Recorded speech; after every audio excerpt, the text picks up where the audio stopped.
Bonsoir à tous. Alors dans la paracha Kitro, il y a beaucoup de choses à dire. En fait, on va essayer de parler de ce qu'on appelle la Shmiya. Dans la Torah, c'est marqué Vaishma Yitro.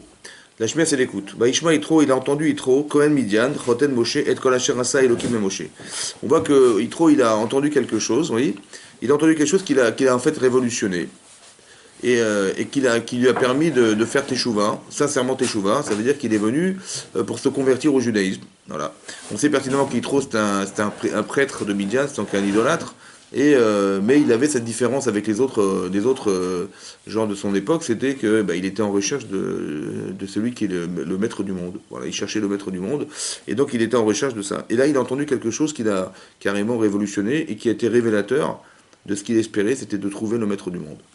Et donc, qu'est-ce qu'il a entendu? Il a entendu deux choses, essentiellement deux choses. La guerre contre Amalek, la guerre contre Amalek, la guerre contre le peuple d'Amalek qu'on a fait dans la paracha de Béchalar, et également il a entendu que l'ouverture de la mer Rouge. Et ces deux phénomènes, ils ont complètement révolutionné Yitro. Il a dit ça c'est Hachem. Plus que les plaies d'Égypte. Plus que la sortie aussi. Plus que la sortie, plus que tout. C'est bizarre, parce que les plaies d'Égypte, elles sont miraculeuses, une plus que les autres, et là ça suffisait pour comprendre que ce qui est bizarre, c'est que ça l'a pas convaincu. Et ce qui est bizarre, c'est que les Mitzrim eux-mêmes, les Égyptiens, n'ont pas été convaincus. Alors qu'ils ont vu des choses extraordinaires. D'accord. Alors, en fait, l'idée, c'est d'expliquer que le Maharal, il explique comme ça. Le Maharal de Prague, il dit que bizarrement, le langage utilisé dans la Torah pour exprimer les plaies d'Égypte, ça va, c'est marqué que la première plaie, c'était la plaie du Nil. La deuxième, c'était les grenouilles. Et la troisième, c'était Kinim, c'était les poux. Les poux. Et là, les Égyptiens qui utilisaient de la sorcellerie à l'époque, ce sont des forces maléfiques qu'ils utilisaient pour faire de la magie, en fait. Là, ils ont vu que c'était pas possible. Ça veut dire que ce qu'ils utilisaient comme force, qui sont des démons, etc., pour arriver à faire croire à la transformation de la matière, en fait, ils se sont rendus compte que ce que pouvait faire Hachem à travers Moshe Rabbeinu était impossible humainement. Alors ils ont dit l'expression Etzba Elokim Hi. C'était le doigt de Dieu. Comme on dit, on tend le doigt, quand on veut démontrer quelque chose, en français on dit montrer du doigt. Ouais. Alors on croit qu'ils ont montré que c'était lui, on montré du doigt, ils ont dit c'est le doigt de Dieu, et c'est ça qui était révélateur. Alors ce qui est étonnant, c'est que, évidemment, ça peut vouloir dire ça, c'était une manière de démontrer que c'était lui. Ouais, c'était plus fort que ce qu'un humain est capable de faire. Ça, c'est le doigt de Dieu, c'est au-delà de l'humain. C'est comme ça qu'il faut le comprendre. Mais pourquoi dire le doigt? Pour dire qu'il était au-dessus de tout. Nous, quand on est sorti d'Égypte, on est arrivé devant la mer Rouge, la mer s'est ouverte, elle s'est retournée sur les Égyptiens, et là, ils ont dit, les Israéliens ont dit, ils ont vu la main d'Hachem, Yad HaChazaka, la main forte. Oui. Nous, on n'a pas dit le doigt, on n'a pas dit ah, c'était Hachem, c'était lui, il n'y a que Hachem, Hachem, on a dit voilà, le doigt de Dieu, on n'a pas dit le doigt de Dieu, on a dit la main d'Hachem. Vous voyez, c'est quoi la différence entre la main et le doigt? Alors là-bas, le Maharal il explique que le doigt, c'est un élément de la main. Ça veut dire quoi? Ça veut dire que c'est un élément de la puissance. Quand tu prends dans ta main quelque chose, c'est que tu es maître. C'est toi qui maîtrises. La maîtrise, main, la maîtrise. D'accord? Là, ce n'était pas la maîtrise, c'était le doigt. Ça veut dire quoi? Ça veut dire que chaque plaie d'Égypte correspond à une puissance au-delà de la chose. Ça veut dire au-delà des grenouilles, au-delà du Nil, au-delà de la terre, de la poussière, au-delà de tout ça. Mais c'est un domaine parmi tant d'autres. C'est pas forcément révélateur d'être au-dessus de l'élément qui s'appelle la planète, la terre. Tu n'es pas révélateur que tu es le capitaine de ce bateau. Voilà. Mais par contre, dans un élément, tu es fort. Vous avez compris, tu es fort plus que le dieu du Nil, superbe. Plus fort que le dieu du Nil, ok. Tu es plus fort que, comment dire, que la nature, cette nature qui nous fait vivre. Ouais, là, tu manipules les animaux féroces, super. Voilà. Mais c'est pas révélateur que tu es le maître du monde. Ici, on cherchait à découvrir le maître du monde. Qu'est-ce qui est maître du monde? Qu'est-ce qui peut être maître du monde? Alors, c'est soit maître de la planète, soit maître, donc matériellement, c'est la planète, la Terre, ouais, soit le maître des forces spirituelles. Ça va? Au-dessus des forces que nous, on considère comme spirituelles. Donc on sait que la Terre, c'est la planète, et force spirituelle, c'était la doctrine d'Amalek. Qu'est-ce qu'il pensait Amalek? Il disait que en fait on est tributaire d'un mazal. Vous avez compris? Ça veut dire qu'il y a des choses qu'on peut voir dans le ciel. Vous voyez dans le ciel des forces, vous voyez dans le ciel l'histoire du monde. Dans le ciel, ouais. Des exemples où par exemple, à l'époque, dans la paracha de Shemot, quand Pharaon, il a su que quelqu'un essayait de prendre sa place dans le trône. Il a demandé à ses astrologues, qu'est-ce que vous voyez? Il a dit, ben, on voit que celui qui est le sauveur d'Israël, qui va sauver le peuple juif, c'est quelqu'un qui va mourir dans l'eau. Voilà. Et alors ils ont dit, ben, alors il faut noyer les enfants, tous les enfants qui vont naître, on va les noyer. Donc ils ont pensé réaliser ce qui était marqué dans le ciel. De quelle manière? En noyant les enfants qui vont naître. Donc ils ont pris tout et n'importe quoi, tout ce qui pouvait naître, ils allaient mettre, jeter dans le Nil. En fait, qu'est-ce qu'ils ont traduit? Ils ont vu, en fait, ils ont vu dans le ciel qu'un jour, Moshe Rabbeinu, qui est le sauveur d'Israël, il va un jour frapper un rocher qu'on lui aura demandé auquel on a demandé de parler. Vous avez compris? En fait, qu'est-ce qu'ils ont vu? Ils ont vu qu'il va mourir à cause de l'eau. Et ils ont dit, bah, c'est noyade. En fait, c'était pas noyade, c'était qu'il a toujours frappé un rocher auquel il aurait dû parler. Et c'est ça qui lui a entraîné qu'il n'est pas forcément finalement rentré en Israël. Ouais, il est finalement mort dans le désert. Donc il est mort à cause de l'eau, quoi. Mais pas de l'eau comme on avait imaginé que c'était une noyade, mais il est mort de l'eau à cause de la faute qu'il avait faite de ne pas avoir parlé alors qu'il aurait dû parler plutôt que de frapper. Vous avez compris? Donc ils ont vu l'histoire. Mais tu es tributaire de ce que tu vois, en fait. Parce que tout est dans le ciel, il n'y a rien au-dessus du ciel. C'est le basal. Ça, c'est la théorie de Amalek. Ça veut dire que Amalek, il pense que si on a réussi, de toute façon c'était prévu. Ça va, c'est vrai, c'est dans le ciel, tu vois, il y a des. Si tu as arrêté, de toute façon c'était prévu. Ça fait partie de ton mazal. Les hauts et les bas, ça fait partie du destin de l'homme. Mais il n'y a rien au-dessus du destin. Tu es tributaire de ton destin, c'est ce qui va. Il n'y a pas plus haut que le ciel. Vous comprenez? Donc Amalek, il pense, ouais, fermement, que on va faire la guerre contre le peuple juif, contre celui qui croit qu'au-dessus des étoiles, au-dessus des mazalotes, au-dessus des constellations d'étoiles, il y a autre chose. Il y a quelqu'un d'autre. Et ça, c'est faux. C'est ça qu'il pensait. C'est ça la guerre entre Amalek. Qu'est-ce qui s'est passé? En fait, Rachid nous explique dans la paracha de Béchalar que quand il y a marqué Veibakeo Ammaim, les eaux se sont percées.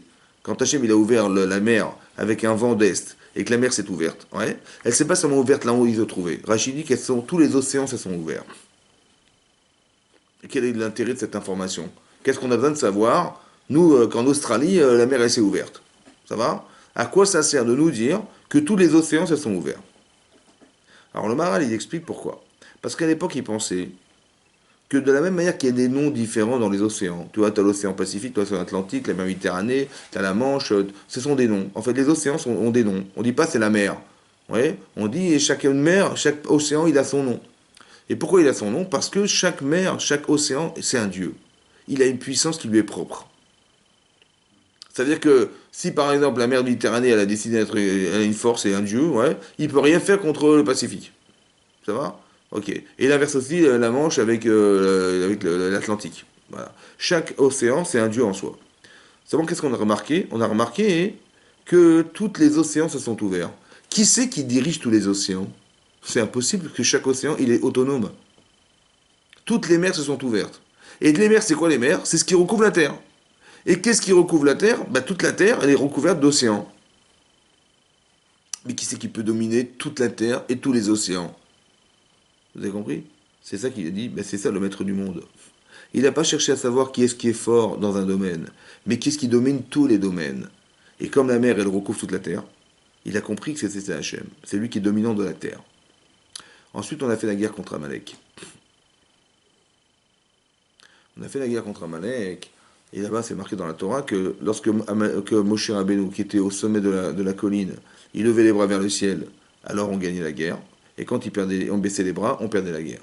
Maintenant, l'Agma, dans Sota, explique là-bas qu'en fait, c'est pas qu'ils levaient les bras, on gagnait, on perdait. Non.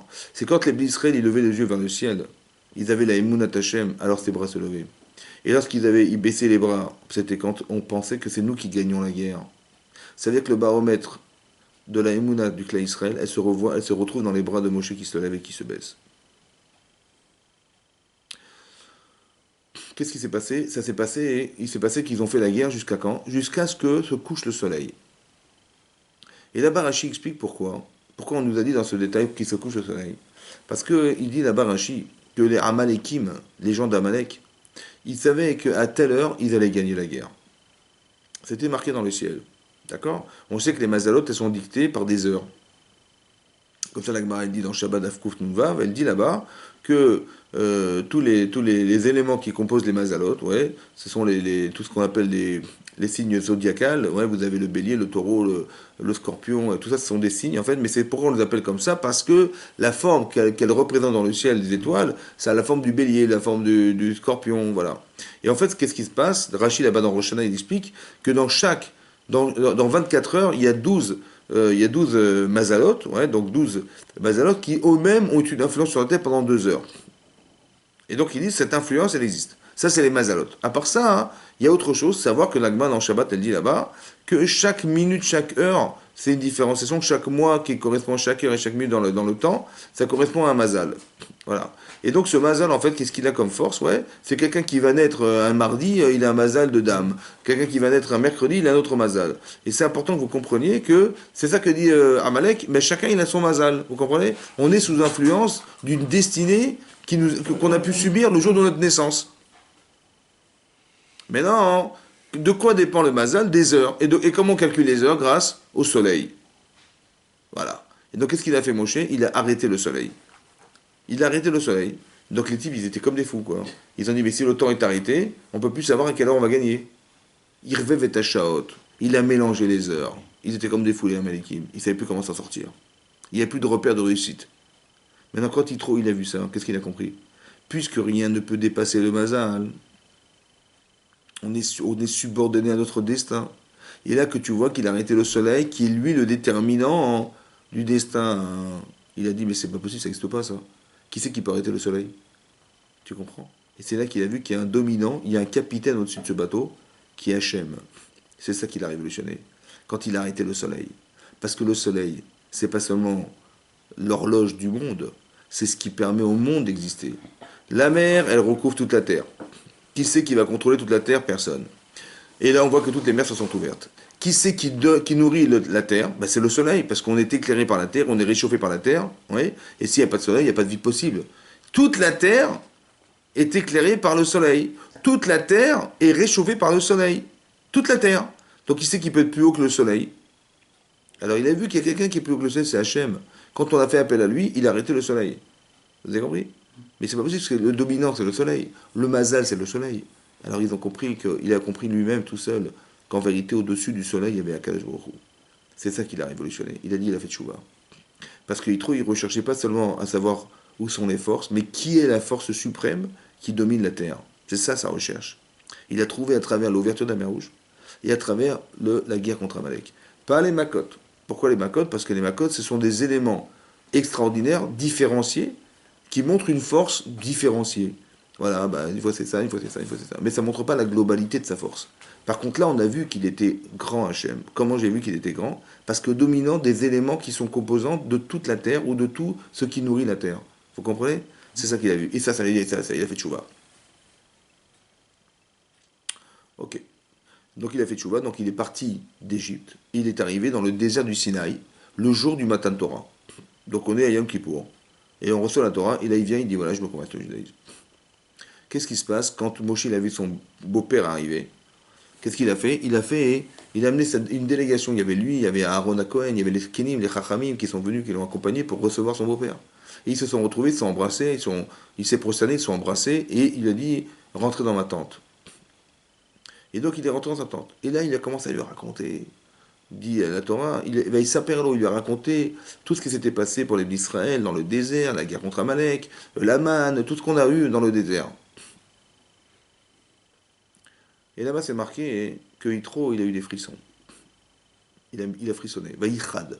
Rachid dit Vaïchad, ça veut dire soit il était joyeux, soit il était frissonné, frissonnant. Pourquoi? Parce qu'il s'est rendu compte de tout ce qui s'était passé et que l'Égypte avait été détruite alors qu'il était un des ministres de Paro. Et ça, il l'a dit, ça l'a troublé. Soit il était heureux, frisson, soit il était malheureux, mais il a eu des frissons, ouais, soit il était heureux de joie de voir ce qui s'est passé pour les Israël et Moshe Rabbeinu, soit il était frissonnant parce qu'il a vu que tout ça, ça a été détruit, et il a vu toute cette richesse, tout son peuple en fait qui a été détruit. Hein? Ifrad, c'est le mot, c'est. Voilà. Non, c'est pas Pachad, non, Vaïchad. Vaïchad. Ça veut dire qu'il était joyeux. Maintenant, c'est un détail quand même dans la paracha, parce que Bon, il est rentré dans sa tente, ok, Khazak, il lui a raconté, c'est bon. Et à part ça, il y a eu des frissons. C'est des détails qu'on n'a pas besoin de savoir. C'est des choses qu'on raconte pas en général. Autant que, on peut même imaginer que c'est vexant pour Yitro. Parce que quand Yitro vient se convertir au judaïsme, on n'a pas lui à lui raconter ce qui s'est passé. Ça va, il est convaincu. Tu vas pas plus le convaincre en lui racontant des histoires. C'est vrai? Ouais. Alors qu'est-ce que cette histoire? C'est quoi? Qu'est-ce que la Torah nous raconte qui lui a raconté tout ce qui s'est passé et à quoi ça sert? En fait, vous allez comprendre une chose très très importante. C'est que Yitro, il a compris qu'Hachem est Hachem. Vous avez compris? Il a compris. Mais est-ce que ça suffit de comprendre? C'est très très important, c'est très très important de réfléchir. C'est très important d'être concerné par l'existence d'Hachem, c'est très important. C'est tellement important que quand Hachem, il a ouvert la mer Rouge, il n'a pas seulement ouvert pour nous, il a ouvert pour lui. C'est-à-dire que si vous êtes en recherche d'Akadosh Baruch Hu, vous avez des questions, vous ne comprenez pas ce qui se passe et vous êtes troublé par ce qui se passe. En fait, Hachem, il va vous donner les réponses, nous donner les réponses. C'est ça qui se passe. Quand Hachem, il a déclenché l'ouverture de la mer Rouge et la guerre contre Amalek, il n'a pas seulement voulu démontrer par là au Bnei Israël qu'il était Hachem dans le monde, mais il a voulu aussi montrer au monde entier qu'il était le maître du monde. Ça va? Et les seuls qui l'ont compris, bah, c'est le cas d'Israël et Yitro. C'est ça qui est marqué Vaishma Yitro. Il a entendu Yitro, il est venu se convertir. Le seul qui a démarché cette involonté de se convertir, c'était lui, alors qu'il y a marqué dans la paracha de Béchalar, Shamu Ami Mergazoun. Ils ont tous entendu les peuples, et ils ont tremblé à l'idée que Hachem avait fait sortir les d'Israël d'Égypte et qu'on avait gagné la guerre contre Amalek. Tout le monde a entendu. Est-ce que ça les a fait réagir? Vous avez compris? Ça veut dire qu'on écoute des informations, on apprend des choses dans sa vie, mais ce n'est pas forcément des informations qui nous feront réagir. Il y a des informations qui nous font savoir, mais on voit que savoir, ça ne suffit pas, parce qu'on a su qu'Hachem était fort, était grand, était extraordinaire, mais ça ne nous a pas pour autant poussé à devoir nous convertir au judaïsme. Par contre, Yitro, ça a répondu à quelque chose. Ça veut dire que pour qu'une information nous touche, il faut qu'elle réponde à quelque chose. À quoi ça répond? Ben, ça répond à l'existence d'Hachem, ici. Comment ça? Parce que il a compris dans ce qu'il a vu, ou de ce qu'il a entendu, quelque chose qui est révélateur de qu'il est au-dessus de tout, Hachem.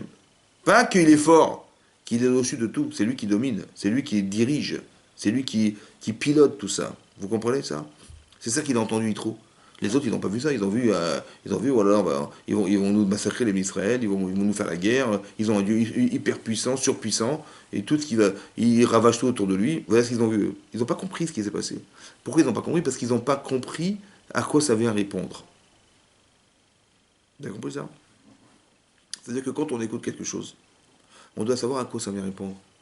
Mais pour savoir à quoi ça vient répondre, il fallait qu'on ait la question. Et quand on a la question et qu'on est soulagé par ce qu'on voit qui nous répond à cette problématique, alors on réagit. Ça veut dire qu'on ne réagit pas à tout. Ça va? Ça, c'est une chose. Donc c'est très important qu'on entende ça. Que la shmia, c'est d'être capable d'entendre quelque chose qui nous fait réagir. Pas que du bâti, c'est j'écoute des informations, bah ouais, je vais vous répéter des informations. À quoi ça vient répondre? Bah, je sais pas. Curiosité. Hein? Curiosité. C'est important que Yitro, il n'a pas eu cette démarche. Il a eu la démarche de retrouver Akadosh Baruch Hu, en fait. Il cherchait le maître du monde, c'est ça? Ouais, il le cherchait depuis longtemps, en fait. Depuis très longtemps. Et là, il l'a vu, il a dit Ataï Adati, maintenant je sais qu'Hachem, c'est le Dieu de tous les dieux. Ça veut dire qu'il avait compris que c'était lui, Hachem. C'était lui. Il a fait des recherches, etc. Et par élimination, il a découvert Hachem. C'est encore plus fort quand c'est un non-juif. Oui, ça veut dire qu'il y a quelque chose de très puissant dans la recherche. Ouais. Mais ça veut dire qu'Yitro, c'est un chercheur. Voilà, c'est un chercheur.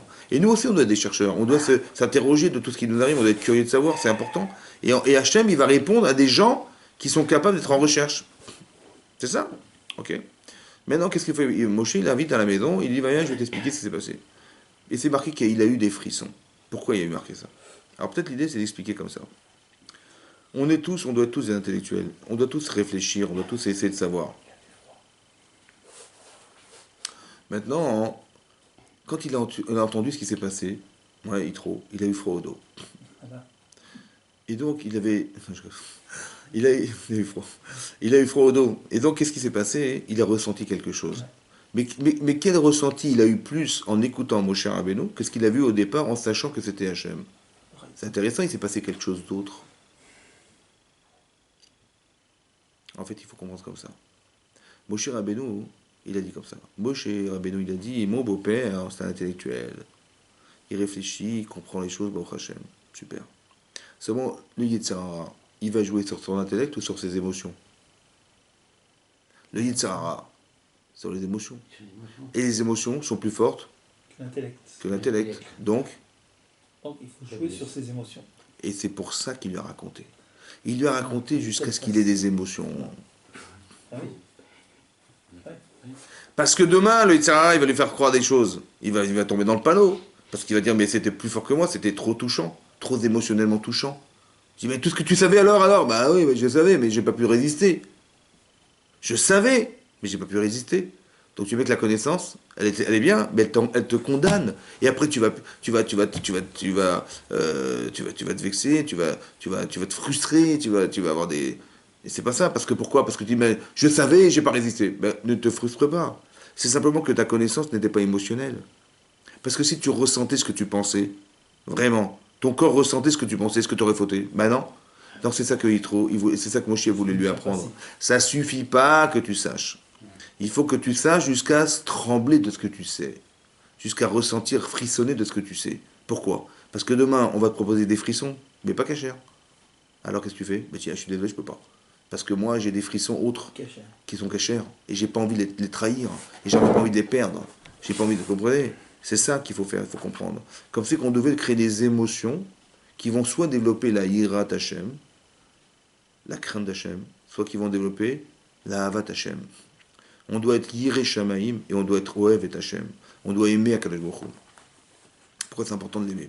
Parce que quand on aime quelqu'un, quand on aime sa femme, quand on aime ses enfants, quand on aime son mari, quand on aime ses parents, est-ce qu'on peut les trahir? Non, je peux pas. Est-ce qu'un gosse, un gosse, il peut voler quelqu'un parce qu'il a besoin de quelque chose? Mais est-ce qu'il va voler sa mère? Il va ouvrir le portefeuille de sa maman pour lui voler de l'argent? Il peut pas. Vous comprenez? Il y a tellement d'émotions, il y a tellement de reconnaissance, il y a tellement de liens familiaux qu'il fait qu'il peut pas. Mais ce sont des notions qu'on devrait développer. Ouais, ce sont des notions, donc on a réfléchi. La cellule familiale, on a réfléchi. Mais c'est tellement émotionnellement touchant qu'on peut pas. Vous avez compris? Mais qui peut pas? C'est pas mon cerveau qui veut pas. C'est mon corps qui peut plus. Vous comprenez? Il faut que mon corps il ressente quelque chose. Il faut que j'ai des frissons. Il faut un Dvar Torah, c'est pas seulement d'informer les gens. Voilà, je vous informe. Non, c'est qu'on puisse avoir en sortant d'ici, on est frissonné de quelque chose. C'est ça qui va nous transformer, mais surtout ça qui va nous construire. Construire des gens, c'est pas d'informer des gens. On va à l'école, ouais, on apprend des informations, mais est-ce qu'on est construit pour travailler? Pas forcément. Et vous allez voir qu'on va faire des gaffes, on va faire des erreurs. Pourquoi? Parce que dans le travail professionnel, il y a un domaine qui ne se prend pas à l'école. Ben, c'est ton charisme, c'est ton caractère, c'est ton courage, c'est ta faculté à penser, à parler, à dire aux gens, à convaincre. Mais ça ne te prend pas à l'école, ça? Mais ça sont mes émotions. Ouais. Parce que la pression, tu dis, j'ai les banques, j'ai les machins, j'ai le travail, je dois payer mes salariés. Mais ça, tu l'as pas à l'école, ça. Du moins, peut-être que tu l'as appris, qu'il faut payer tes salariés, il faut savoir calculer, faire un bilan des coûts de ton travail, des bénéfices de ton travail. Tu as calculé ça. Mais dans le monde du travail, dans le monde professionnel, tu vis des choses qui n'ont rien à voir avec cette connaissance. C'est quand tu as le stress de payer tes employés, je veux dire, tu ne travailles pas comme si tu étais à l'école sur un banc d'études. Vous avez compris? C'est-à-dire qu'il y a des émotions qu'on vit qu'on n'apprend pas dans la connaissance. Qu'on n'a pas en connaissance. C'est ça construire. D'avoir de l'assurance. Tu ne l'apprends pas à l'école.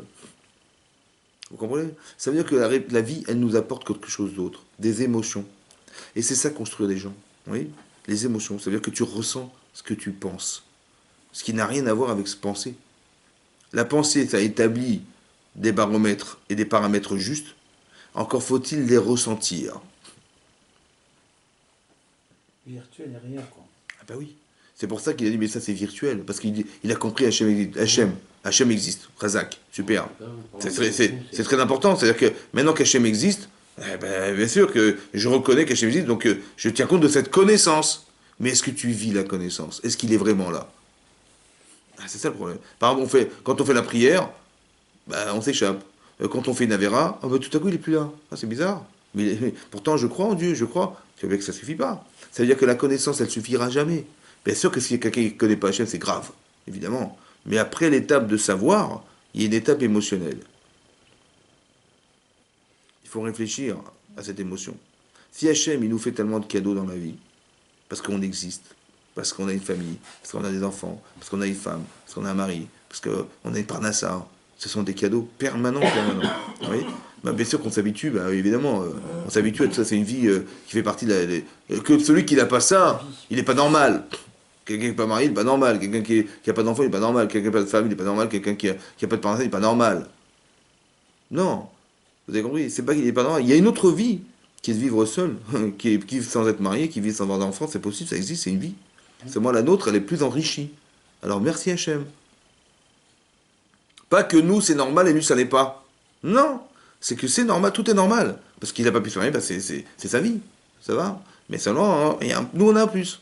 On a plus. Et ce plus-là, on doit remercier Hachem. Et Hachem, ce qu'il attend de nous, c'est de reconnaître ça. Vous comprenez? De reconnaître ça. Donc ça amène de l'amour. Comme le Rambam, il dit dans Yisod Torah, il dit que quelqu'un devrait étudier la science pour voir la richesse de ce monde, d'apprendre à voir les planètes, l'espace, l'univers. Tu vois tout ça, des étoiles. Tu vois l'étoile, le soleil, c'est une petite étoile. Parmi les milliards d'étoiles qu'il y a dans l'espace. Des milliards de milliards. 10 puissance 18. 10 milliards de milliards d'étoiles. Qui sont des boules de feu qui éclairent. Vous imaginez ce que c'est ça? Mais ça, c'est énorme. C'est ce que ça met ça. Tout ça pour qui? Pour nous. Bah merci Hachem. Tu vas l'aimer Hachem. Il t'a fait un cadeau fantastique. Mais à part ça, tu vois la grandeur. Ah, tu le crains. Ça met de la hirat shamaim et ça met de la havat Hachem. L'amour d'Hachem et la crainte d'Hachem. C'est-à-dire qu'on devrait cultiver ce rapport.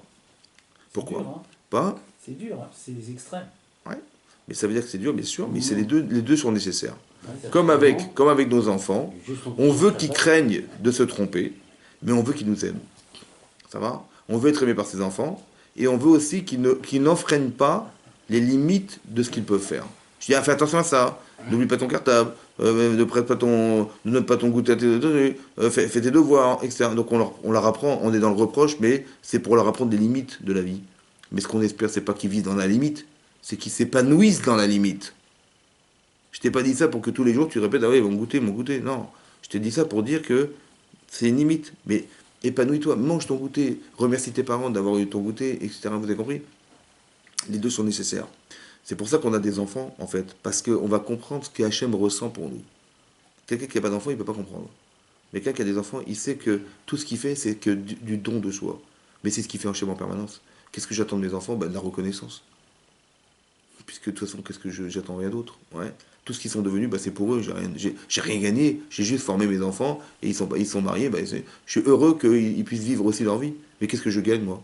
Bah, que la satisfaction d'avoir réussi quelque chose. C'est pareil. Hachem, il attend que ça.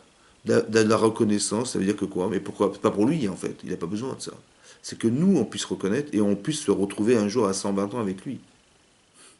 Mais si je reconnais rien, ou si je reconnais qu'en partie, mais pas qu'il est éternel et qu'il est infini, ben je vais retrouver ce que j'ai pensé. Hein, voilà. Il est là, Hachem, pour la parnassa, Chazak Obalour, pour gagner ma vie, ben je peux le remercier. Voilà, je respire, c'est grâce à lui. Mais non, Hachem, il est dominant de tout. Il faut reconnaître qu'il est tout, en fait. Vous comprenez? Parce que de le rendre infini, c'est de reconnaître qu'il est tout. C'est pas pareil. Ou alors il est Dieu de la parnassa. Voilà. Ben non, c'est assourd, parce qu'il n'est pas que ça. Vous comprenez? Voilà. Je ne peux pas non plus le limiter dans les qualificatifs que je lui donne, parce qu'il est plus que ce que j'imagine. Et je ne peux même pas l'imaginer. C'est pour ça que c'est important qu'on ressente des choses. Et vous allez voir que dans la Torah, ici, on tient compte de l'écoute. C'est très important qu'on apprenne à écouter.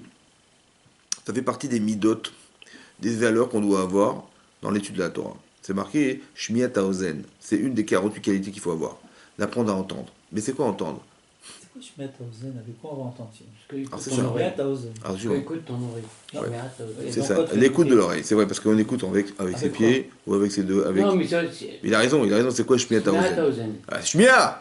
Bien, avec L'écoute, l'écoute. Shmiat. Mais Shmiat Haozen, c'est entre De Ozen. l'oreille. C'est parler, Avec c'est comme il parler avec sa bouche. Bah oui, heureusement, on va Oui, prochaine. ça me donne. Voilà, donc entendre c'est avec ses oreilles, évidemment. Ok. Se brosser, c'est brosser de ses cheveux, c'est pas brosser. Ok. Voilà. Donc, on a compris. Donc il demande bien, c'est quoi la Shmiat Haozen? Ouais. Peut-être qu'il y a une autre écoute, Abraham. Il y a l'écoute du cerveau.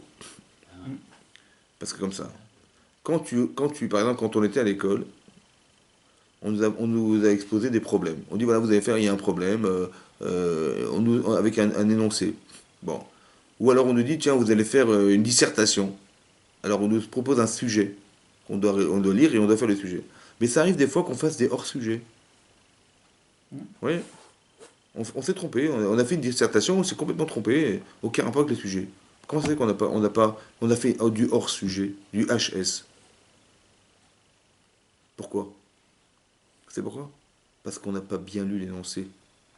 On n'a pas bien écouté ce que disait l'énoncé. C'est pour ça qu'on nous disait à l'école, écoutez, lisez-le 3 fois, et après vous commencez à réfléchir. Pourquoi? Est-ce que tu as bien entendu ce qui a été écrit dans le texte? Vous avez compris ça? Shmiat Ozen. Parce que le problème en général quand on fait un sujet, c'est qu'on croit qu'on a compris. Et on a malheureusement réfléchi en lisant. Tu vois? On ne te demande pas de réfléchir. On te demande d'écouter avec tes oreilles. T'as entendu? Une fois, 2 fois, 3 fois, t'es sûr que t'as bien entendu? Alors tu peux réfléchir. Mais le problème c'est qu'on ne réfléchit pas. On n'écoute pas, on réfléchit en lisant. D'abord, Ah, tu comprends? C'est pas Shmiat Ozen. C'est pas l'écoute de tes oreilles. C'est que tu lis et tu réfléchis. Alors tu dis, bah ouais, il y avait marqué ça, moi j'avais compris comme ça. Mais on t'a pas demandé de réfléchir. T'as demandé d'écouter. T'as compris? Shmiat Ozen. Rentre dans tes oreilles bien clair ce qui est marqué. Et après, tu peux commencer à réfléchir. Parce que si tu veux faire du hors-sujet toute ta vie, il n'y a, pas de problème. Hein. Toute ta vie, tu peux te tromper. Parce que tu crois ce que tu entends. Parce que tu interprètes. Mais on t'a pas demandé d'interpréter, on t'a demandé d'écouter. Et quand tu as bien entendu, tu es sûr de ce que tu as entendu, tu es sûr. Ouais, alors vas-y, réfléchis. Mais tu es sûr. Ah oui, j'ai relu 3 fois, je suis sûr et certain. Mais si tu sais quoi, si tu l'avais qu'une fois, peut-être tu aurais cru autre chose. Parce que tu as une seule lecture. Tu as réfléchi que sur une seule lecture. Ah, t'as pas vu les nuances, t'as pas vu tout ce qui est dit. Des fois c'est subtil, des fois les sujets ils sont faits de façon à ce qu'il y ait plusieurs interprétations possibles. Mais si tu l'as lu qu'une seule fois, tu peux pas réfléchir. Vous comprenez? D'abord écoute bien ce qui est dit. Shmiat ozen, l'écoute de ton oreille. Otesaper, behozne bincha. Tu raconteras à l'oreille de tes enfants. Ça veut dire quoi? Ça veut dire il faut pas que tu racontes des informations. Il faut que l'enfant, il ressente ce que tu dis. D'être juif, c'est pas que de savoir que Shem existe.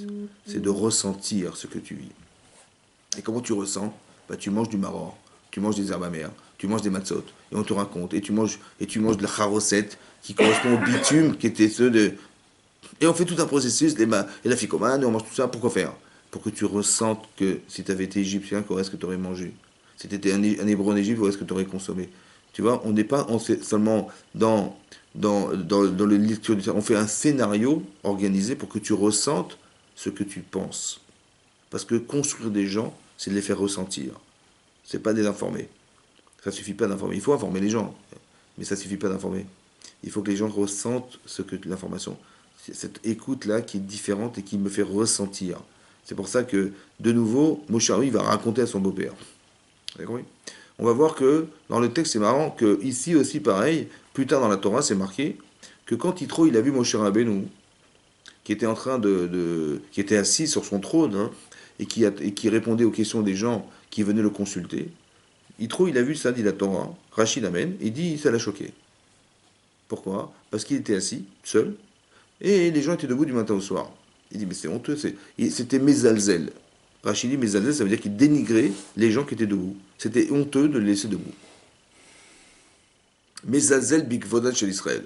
Il était dénigrant, ouais, c'était désinvolte vis-à-vis du respect qu'on a du Bnei Israël. Ça l'a choqué. Bon, il est venu voir son gendre, il a dit, mais qu'est-ce que tu fais? Madoua atayoshev levadecha. Pourquoi tu es assis seul sur le trône? Vekol Aram et tout le peuple nitzavim. Ils sont amdim, ils se tiennent devant toi, minaboker adaïrev, du matin au soir. Alors il a répondu, pourquoi je suis assis? Parce que je suis le roi, et parce que aussi je suis le juge, et puis ils sont debout, parce qu'ils ont des questions, ils viennent m'interroger, et j'en profite pour leur enseigner les choukim et les mishpatim, les lois irrationnelles, les rationnelles de la Torah. Donc je profite, de les soulager, d'accord, je fais du shalom, et à part ça, je permets de leur enseigner la Torah. Bon, et dit Lotov. Lotov, ma château, c'est. Lotov, ça veut dire Lotov. Tov, c'est Yetzeratov. Lotov, c'est Yetzera. C'est du Yetzera. C'est ce que tu fais. C'est du Yetzera qui te fait faire. Pourquoi? Mais tu enseignes la Torah. Navol tibol. Tu vas flétrir. Tu vas te dépérir. Toi et le peuple. Navol Tivol, Gamata Vegamarav. Toi et le peuple. Pourquoi? Ouais. Parce qu'il a dit Shmar Bekoli. Écoute ma voix. Il n'a pas dit écoute ce que je te dis. Il a dit écoute ma voix. Écoute ce que je veux te dire. Et il a dit, tu vois, hein, il a dit, tu sais ce qu'on va faire? On va nommer des nouveaux rabbinim. Ouais. Sari Alafim. Des ministres par milliers, par centaines, par cinquantaines et par dizaines. Eux, ils vont répondre aux questions des gens. Et les choses compliquées, les difficiles, bah, c'est toi qui répondras. Et on gagnera deux choses. Un, bah, qu'on te protégera. Parce que tu ne vas pas répondre à toutes les questions, c'est trop lourd à porter. Et deuxièmement, eh ben, il n'y aura pas les queues. Parce que les gens, ils vont attendre. Et là, ils n'attendront pas. Parce que vous savez que Sari Alafim, il y avait 600 000 hommes. 600 000 hommes. Donc les ministres par 1000, les rabbinim par 1000, les dayanim par 1000, ouais, 1000. Ça veut dire que c'était 600 000 divisé par 1000, ça fait 600. Attention. 600 000 divisé par 1000, ça fait 600. Par 100, ça fait 6 000. Par 50, ça fait 12 000. Et par 10, ça fait 60 000. 60 000 plus 12 000 plus 6 000 plus 600, ça fait 78 600 personnes. Ça veut dire que pour remplacer ce que faisait Moshe Rabbeinu, il a estimé Yitro qu'il fallait 78 600 personnes. Alors c'est pas mal quand même, tu vois. Bon. Alors c'est intéressant, pourquoi? Parce qu'on a dit, au début du cours, on a expliqué que Yitro, il a compris qui était Hachem. Bon. Mais il a compris intellectuellement. Et Moshe Rabbeinu, il a dit, je vais vous raconter ce qui s'est passé jusqu'à ce qu'il ait des frissons. Et on a expliqué dans la Torah que ça veut dire que ça ne suffit pas de savoir. Il faut que je sache jusqu'à ce que je ressente quelque chose. Il fallait que Moshe Rabbeinu lui raconte ce qui s'est passé, parce que ça ne suffit pas de savoir, parce que l'Yetzirara, il va jouer sur nos émotions. Et nos émotions sont plus troublantes que notre connaissance, elles sont plus fortes. Et donc il fallait absolument avoir une connaissance émotionnelle. Il fallait que je ressente ce que je sais. Et donc je vais te raconter jusqu'à ce que tu aies des frissons. Et là tu as des frissons, c'est bon, c'est gagné. Tu seras un vrai Yireh Shamayim. Parce que maintenant, hein, tu as gagné la valeur de l'amour que tu as d'Hachem, autant que tu le craindras. Parce que tu ressens quelque chose. L'amour, c'est une émotion, et la crainte, c'est une émotion. Ça veut dire qu'il faut greffer à la connaissance de la Yirat Shamayim, la crainte d'Hachem, et aussi de la Havat Hachem, l'amour. Parce que quand on aime, on ne peut pas trahir ce qu'on aime. Ouais. Si demain quelqu'un vient me dire, mais trahis Hachem, je dis, je peux pas, je l'aime. Et si tu dis, mais transgresse, je dis, je peux pas, j'ai peur. J'ai peur de décevoir Hachem, j'ai peur de ce qu'il va me faire, j'ai peur. Et il est tellement énorme, il a créé le monde, il est énorme. J'ai peur. Ouais. Et ces émotions, elles me protègent.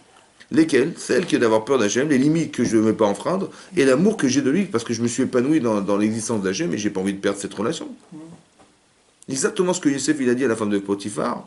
Il a dit, vous savez, il a dit dans notre famille, Hachem il a parlé à mon grand-père, Abraham, il parle avec mon père, avec Israël, mon grand-père aussi, mon grand-père. On a toujours une relation très privilégiée avec Hachem. Mais si je vais avec toi, hein, il ne pourra plus me parler. Alors entre garder cette relation avec Hachem, éternel, et de la tienne, j'ai choisi. Mais vous savez ce qu'il a fait? Il a cherché ses intérêts. J'ai une relation intéressée à vivre avec Hachem. On est des prophètes dans la famille. J'ai pas envie de perdre cette relation. J'ai pas envie de perdre ce pouvoir. Vous avez compris? On cherche ses intérêts. L'intérêt, c'est de gagner, d'être en relation avec Hachem. Soit parce que j'ai peur de le perdre, soit parce que j'aime Hachem, j'ai pas envie non plus de le perdre. Cet amour, je ne vais pas la détruire. Et donc c'est ça qui est important que vous compreniez. C'est ça qui s'est passé. Maintenant, ce qui se passe, c'est que Moshe Rabbeinu, il va lui parler pour lui créer des émotions. Et ce qui est intéressant, c'est que Moshe Rabbeinu, il est tellement passionné par ce qu'il fait, parce Hachem lui a dit, c'est toi qui vas recevoir la Torah sur mon Sinaï, c'est toi qui vas transmettre cet enseignement. Il est tellement passionné par ça, qu'il ne se rend pas compte que lui, il est assis sur, et les gens, ils sont debout du matin au soir. Ça veut dire qu'il ne se rend pas compte il dit, mais moi, je remplis ma fonction. Et je suis seul, de toute façon, je suis seul. Donc, les gens qui soient debout, c'est normal, c'est logique. Qu'est-ce que je fasse? Qu'est-ce que tu veux que j'y fasse? C'est à moi qui m'a demandé, Hachem m'a demandé d'enseigner la Torah aux gens.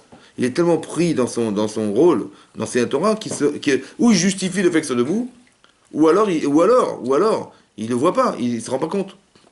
Quand la Torah dit, Rachid ramène, il dit que quand il a vu à Yitro que Moshe était assis seul sur le trône, et que les gens étaient debout du matin au soir, ça l'a choqué, qu'il était mezalzel bikvodan chez l'Israël. Pour lui, il était en train de dénigrer le kavod, le respect qu'on a du clan Israël. Tu les laisses debout, c'est pas normal. Mais Moshe n'a pas vu ça. Il a même cru, pire, il a cru qu'il lui avait demandé, mais qu'est-ce que tu fais dans la vie?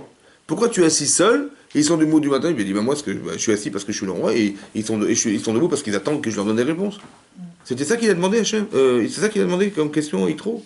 Il n'a pas demandé ça, il a dit, mais comment c'est, t'as pas honte? C'est ça qu'il lui a dit. Et lui, il a cru, mais qu'est-ce que tu fais dans la vie? Vous avez compris? Vous avez compris qu'il y a une différence entre la parole et la voix?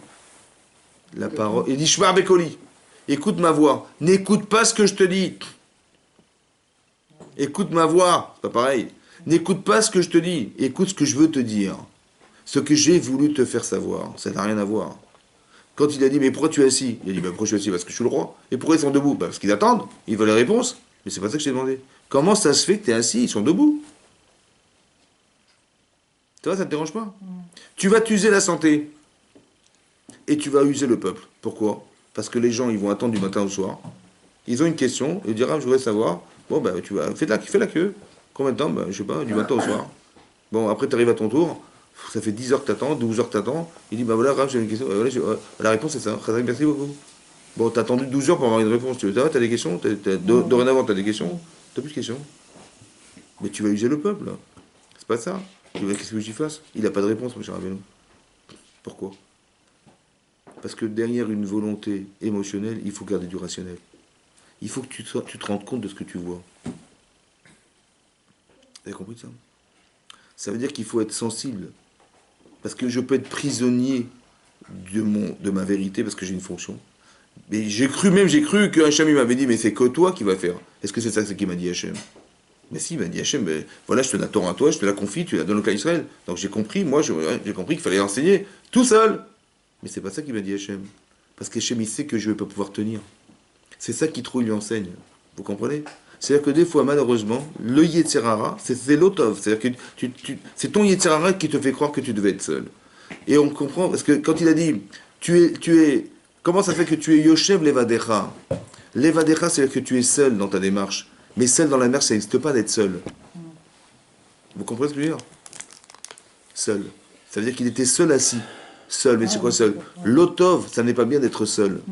Pourquoi? Parce que tu ne peux pas croire que toi, tu dépends de rien du tout et que tout le monde dépend de toi. Ça n'existe pas, ça. Toi, ta hauteur, elle dépend d'eux. Comme c'est marqué, vous allez voir plus tard dans la paracha, quand ils vont faire le veau d'or, Hachem dit, l'air raide, va descendre qui chéret amecha, ton peuple a fauté. Ton peuple, il s'est corrompu. Pourquoi l'air raide qui chéret amecha? Et pourquoi l'air raide? Pourquoi tu dois descendre? C'est quoi descendre? Alors, le fait, c'est qu'il devait descendre la montagne pour retrouver l'Israël. C'est vrai. Mais l'Agmar a dit là-bas, dans Brachot, l'Ered, de ta hauteur. L'Ered mimadrigatra. Pourquoi? Parce que s'ils descendent, tu descends avec eux. Et s'ils montent, tu montes avec eux. Ta hauteur, elle dépend d'eux. Et toi, tu crois que tu dépends tout seul de rien? Tu dépends de toi, tu dépends pas de toi. C'est ta hauteur à toi, ton niveau à toi, c'est leur niveau à eux. Que s'ils montent, tu montes avec eux. Et s'ils descendent, tu descends avec eux. Les vadéchas, ça n'existe pas, les vades. Tu ne peux pas être seul. Il y a seul, c'est Hachem. Il dépend de rien. Mais toi, tu ne peux pas être seul. Vous comprenez? Comment ça se fait que tu es... Alors, en fait, il lui manquait cette façon de penser, cette façon administrative de penser. C'est ça le kol. Il a écouté la voix de son beau-père. Vaishma l'école chotno. Vous avez vu? C'est-à-dire qu'il faut différencier entre la parole, dans l'écoute, la parole et la voix. La parole, c'est ce que tu entends. Mais la voix, c'est ce que tu vois derrière. C'est un peu comme... Yitro, il a entendu Yetziatim, il a entendu l'ouverture de la mer Rouge. Il a entendu la guerre contre Amalek. Seulement, il a entendu autre chose. Que tout le peuple du monde entier, ils ont tous entendu la même chose, mais ils n'ont pas compris. Ils n'ont pas réagi. Ça veut dire qu'ils n'ont pas vu à quoi ça répondait. Il faut que tu comprennes et tu entendes le col, la voix. Qu'est-ce que ça veut dire? À quoi ça vient répondre? À quoi ça vient répondre l'ouverture de la mer Rouge? À quoi ça vient répondre la guerre contre Amalek? Et quand tu as entendu à quoi ça vient répondre, on a expliqué que la guerre contre Amalek, c'est que Moshe, il a arrêté le soleil. Le soleil, c'est ce qui gère le mazal, c'est ce qui gère les heures. Et eux, ils ont dit à telle heure, on va gagner la guerre. Mais quand tu arrêtes le soleil, bah, tu bouleverses les heures. Et donc l'heure où tu veux gagner, parce que tu as vu dans le ciel, tu vas gagner à telle heure, bah, cette heure, elle a disparu, il n'y a plus d'heure. Mais qui c'est qui peut contrôler le soleil? Qui c'est qui peut être au-dessus du mazal? Ben, c'est ça qu'il a vu. Oui, j'ai compris. Au-dessus de Malach, ça veut dire au-dessus de tout ce qui contrôle la vie de chacun d'entre nous. Pas qu'il est le Dieu de... Il est plus fort que le Nil. Non, pas qu'il est plus fort que l'époux, que la terre, que la poussière, que les bêtes féroces. Non, ça c'est le Hitzba. Ça c'est le doigt d'Hachem. Mais est-ce que tu es dominant? Yad Achazaka, la main qui domine. C'est la main qui maîtrise, la maîtrise. C'est la main, vous comprenez? Yad Achazaka, pas le Hitzba, pas un doigt, un élément de la main. Non, toute la main. Et c'est ça qu'il a compris. Il a compris que le maître du monde, celui qui pilote ce monde, c'est lui. Comme la guerre, donc la guerre, autant la mer Rouge. Il n'y a pas qu'une mer qui s'est ouverte, toutes les mers se sont ouvertes. Pourquoi toutes les mers? Parce que tous les océans, qui sont chacun indépendants les uns des autres, tu peux pas faire que l'un, il va dépendre de l'autre, mais le seul qui a contrôlé tous les océans, c'est lui. Et toutes les mers se sont ouvertes. Et toute la terre, elle était couverte de mer, donc c'est lui le dominant. C'est lui le capitaine, c'est lui le pilote. C'est ça qu'il a entendu. Tout le monde a vu, ou tout le monde a entendu, mais tout le monde n'a pas perçu le même message. C'est le col, vous avez compris? Quand Hachem il va se présenter devant le mont Sinaï, il va dire, écoutez, il y a une frontière, on presse pas là. Voilà. Il y a une frontière, ouais, une Akbala, c'est-à-dire qu'il va mettre une frontière où personne ne peut monter. Il n'y a que Moshe qui va monter. Et celui qui passe, il meurt. On a fait une différence entre le mont Sinaï et le reste. Il fallait respecter cet endroit. Et celui qui va passer, il va disparaître. Le seul qui peut monter, c'est lui. Donc Moshe monte, d'accord? Et là, il y a eu des tonnerres, il y a eu du feu, il y a eu, comment vous dire, des éclairs, il y a eu le chauffard, Gadol, un chauffard qui sonne, la terre qui tremble. Et qu'est-ce qui s'est passé? En fait, qu'est-ce qui s'est passé? On va nous enseigner la Torah, mais on fait trembler la terre. Et on fait des tonnerres, et on entend ce chauffard. Le chauffard, c'est celui qu'on entendra à l'avenue Mashiach. Mais on va trembler de ça. Pourquoi on doit trembler de ça? Parce qu'il faut que tu trembles de ce que tu vas entendre. Encore une fois, vous avez compris? Ça veut dire qu'il faut que tu aies les émotions de ton étude. Il ne faut pas étudier pour savoir. Ça ne suffit pas. Bien sûr qu'il faut étudier la paracha. Il faut savoir de quoi ça parle. Mais on n'est pas là pour raconter la paracha. On est là pour ressentir ce que la Torah voulait nous dire. Tes enfants, tu vas pas leur raconter la paracha, parce qu'ils vont pas devenir juifs parce que tu leur racontes la paracha. Ou ils vont pas défendre leur judaïsme parce que tu leur racontes la paracha. Tu vas pas rendre scolaire la Torah quand même. Mais il faut que tu ressentes quelque chose. Que la Torah, elle te concerne. Tu deviens juif. Vous avez compris? On t'a pas demandé d'être juif en fait, parce que tu l'es déjà. Ta mère est juive, donc tu es juif. Bah si tu es juif, alors qu'est-ce que tu as à faire? On t'a pas demandé d'être juif, tu l'es déjà. On t'a demandé de le devenir. Ah ouais. C'est-à-dire que demain, Sarah, il va venir. Qu'est-ce que tu fais? Tu défends la Torah ou pas? Tu défends tes mitzvot? On t'a pas demandé d'être juif. On t'a demandé de devenir juif. Et de devenir, il y a une Sarah, ton gouffre contre ta neshama. Bon juif. Ah oui, mais c'est ça, mais un bon juif. Ça veut dire qu'on te demande de ressentir. Mais pour être un bon juif, il faut défendre des idées. Il faut défendre des valeurs. Ces valeurs, il faut que tu les apprends. Mais est-ce que tu peux les défendre parce que tu les sais? Ben non. Parce que Sarah, il va essayer de nous les faire transgresser. Ou bien, même si tu es un grand Amit Racham, comme Moshe Rabbeinu, il va te dire, mais vas-y, fais des shiurim, c'est la Torah, et le type, il va s'user la vie, et il va arriver à 60 ans, et il va dépérir comme un légume. Et lui, il dit, mais j'ai fait ce que j'ai pu. Mais c'est pas comme ça qu'il fallait faire. Vous avez compris? Que quand on fait des avérotes, alors il nous pousse à en faire. Et quand on veut faire des mitzvot, il va nous pousser à nous détruire parce que sous prétexte de mitzvah. Alors il faut trouver le juste milieu. Vous avez compris? Ça veut dire que si tu dis, bah, je me suis trop investi, et tu m'aurais reproché de ne pas m'être investi, et quand je m'investis pas assez, tu vas voir, qu'est-ce que tu fais? Quand est-ce que tu te bouges? Vous avez compris ça? Ça veut dire qu'il faut comprendre que derrière un investissement, il ne faut pas qu'on en soit tributaire. Il faut garder du recul. Il faut garder du truc parce que il faut que tu gardes. Il ne faut pas que tu sois aveuglé par ce que tu dois faire. Parce que tu vas croire que, comme Moshe l'a cru par exemple, qu'il était seul à devoir faire tout ça. On dit non, tu délègues. Il dit mais qu'est-ce que je gagne? Ben, tu délègues parce que les gens, c'est honteux que les gens y attendent. Ben, c'est quoi la solution? Ben, tu délègues. En entreprise par exemple, des fois, les gens n'arrivent pas à déléguer. Les chefs d'entreprise n'arrivent pas. Pourquoi? Parce que c'est mon entreprise. Et si le type il fait n'importe quoi, il va me gâcher ma entreprise, il va me faire couler l'entreprise, je peux pas. Je suis obligé de tout faire. Ils n'arrivent pas à déléguer les gens, ils n'arrivent pas. Ils n'ont pas confiance. Ouais, parce que. Et si, imagine le client, il le rate. Imagine. Attends, je l'ai formé, mais je ne sais pas s'il va réussir, j'ai pas confiance. Donc je fais tout seul. Et je fais tout seul et je m'écroule avec. Ça va? parce que je fais tout seul. Voilà, je suis seul, en fait. Mais c'est pas bon. Il vaut mieux que former les gens et leur faire confiance et que ton entreprise elle fonctionne en fonction des autres que d'être prisonnier de croire que tu peux tout seul faire quelque chose et que tu es seul à faire. On doit faire Hein? confiance après. Évidemment, évidemment. Oui. Mais il y a des gens qui peu importe, ils ont personne, ils ont confiance à personne. Ouais. Vous avez compris? C'est important que on retienne cette leçon. C'est ça qu'on apprend de Moshe Rabbeinu. Ça va? Qu'on peut être un grand sadique et il faut faire attention parce que le Yetzirah, il utilise ça contre nous. Il vient avec des périodes comme ça. Il peut nous détruire parce que convaincu que la seule option c'était ça. Donc il faut s'encourager à étudier, mais à écouter la Torah. Écouter ce que ça veut dire, c'est très important. Et c'était fait de quelle manière? Il y a eu des tonnerres, il y a eu du chauffard, ils ont eu peur en fait. Ils ont eu peur. Mais ils ont eu tellement peur, dit le Midrash, qu'ils sont morts. Et qu'Hachem il a mis une rosée sur eux et qu'il les a fait revivre.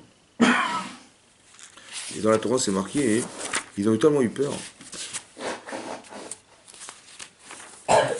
Ils ont dit comme ça. Ils ont dit...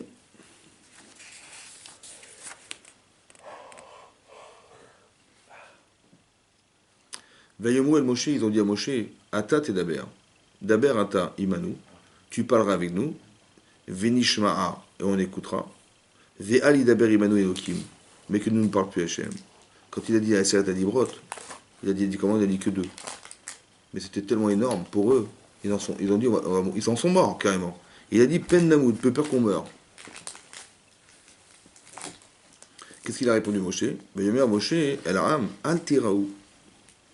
N'ayez pas peur. Qu'il est ba'avour d'asant etrem. Que seulement pour vous éprouver, Hachem il a fait ça. Elohim ba'avour tiyirato al penechem. Pour que vous ayez la crainte d'Hachem. Les bilti techetaou afin de ne pas fauter.